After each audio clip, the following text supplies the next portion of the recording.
येत्या 2 दिवसांमध्ये उपमुख्यमंत्री अजित पवार पुण्यामधील गुंजवणी प्रकल्पांसंदर्भात बैठक घेणार असल्याची माहिती जिल्हा बँकेचे अध्यक्ष दिगंबर दुर्गाडे यांनी प्रकल्पाच्या पाहणी दौऱ्यादरम्यान माध्यमांना दिले।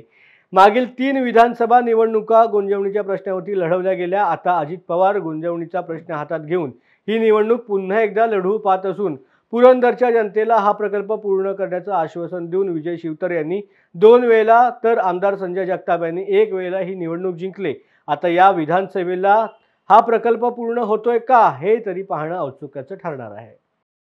आज पुरंदर तालुक्यातील राष्ट्रवादी काँग्रेस पक्षाचे सर्वच आम्ही नेते मंडळी आणि कार्यकर्ते गुंजवणी धरणावरती आलेलो आहोत। इथं आल्यानंतर ॲक्च्युली कामाची सद्यस्थिती काय आहे, गुंजवणी धरणाचं काही गोष्टी कोणत्या आहेत, कोणत्या गोष्टीमुळे अजूनही कामकाज त्या ठिकाणी अपूर्ण आहे आणि गुंजवणीचं पाणी पुरवठ्याला काय येत नाही याच्याबद्दलच्या अडचणी त्या समजावून घेण्यासाठी आम्ही सगळेजण या ठिकाणी आलो। आमच्याबरोबर त्या ठिकाणी पुरंदरचे अध्यक्ष वामनताई जगताप आहेत, त्याचप्रमाणे माजी जिल्हा परिषद अध्यक्ष दुर्गे आहेत, त्याचप्रमाणे APMCचे मार्केट कमिटी सभापती जगताप आहेत, विराज भैया काकडे आहेत, गणेशदादा जगताप या ठिकाणी आहेत, त्याचप्रमाणे युवकचे अध्यक्ष आमचे अमित झेंडे आहेत, संदेश पवार आहेत, सगळेच एकदम राजाभाऊ धुमाळ आहेत, सगळेच पिंपू शेट माहूरकर राम सर सगळेच आहेत। आमचा येण्याचा उद्देश आहे की दादांना ज्याप्रमाणे लोकसभेमध्ये आल्यानंतर दादांनी शब्द दिला होता की पुरंदर तालुक्याच्या दृष्टिकोनातून अशा प्रकारचं गुंतवणुकीचा प्रकल्प भविष्य काळामध्ये आम्ही पूर्ण करणार आहोत। दादांचा 65 वाढदिवस झाला, सगळेच कार्यकर्ते त्या ठिकाणी बसलो होतो। सर्वांनी त्या ठिकाणी ठरवलं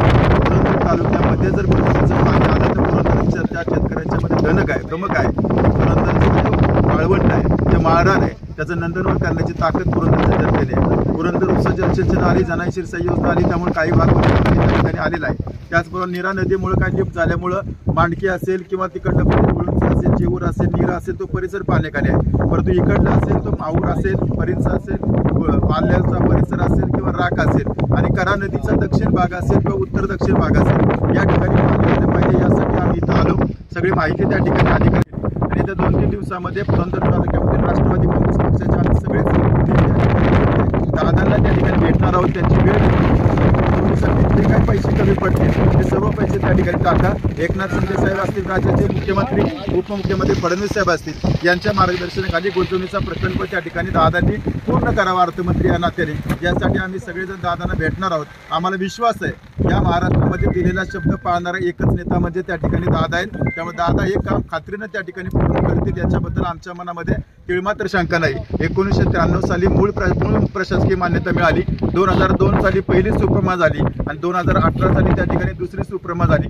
पहिलं जे बजेट होतं ते 86.77 कोटी रुपये 1993ला मंजुरी होती। त्यानंतर 2002 मध्ये त्या ठिकाणी 316 कोटी रुपयाची मंजुरी झाली आणि आज जवळजवळ 1300 कोटीपेक्षा अधिकची मंजुरी 2018 साली मिळालेली आहे। यानंतर जेवढे काही पैसे लागतील ते सगळे पैसे त्या ठिकाणी दादांनी टाकावे आमची हेही म्हणणं आहे। वेल्ल्यालाही पाणी मिळावं, पुण्यालाही पाणी मिळावं आणि पुरंदरलाही पाणी मिळावं। त्या ठिकाणी आपण पाहतो शिवगंगा खोरा असेल, बांगडी खोरा असेल किंवा वाजेगर खोरा असेल, याही नेत्या शेतकऱ्यांची मागणी त्यांनाही पाणी मिळून पुरंदरचा जो काही वंचित गेलेला आहे पुढच्या कमांड क्षेत्रामध्ये असणाऱ्या सर्व शेतकऱ्यांना पाणी मिळावं, त्या गावच्या सर्वांना पाणी मिळावं आणि राहिलेलं जे सर्व पाणी आहे ते पुरंदरच्या करा नदीचा दक्षिण भाग असेल, उत्तर भाग असेल किंवा पूर्व भाग असेल, याही शेतकऱ्यांना त्या ठिकाणी पाणी मिळून लवकरात लवकर गुंतवणुकीचा प्रकल्प पूर्ण व्हावा यासाठी आम्ही सगळेजण आलो आणि 2 दिवसामध्ये आम्ही सगळेजण त्या ठिकाणी दादा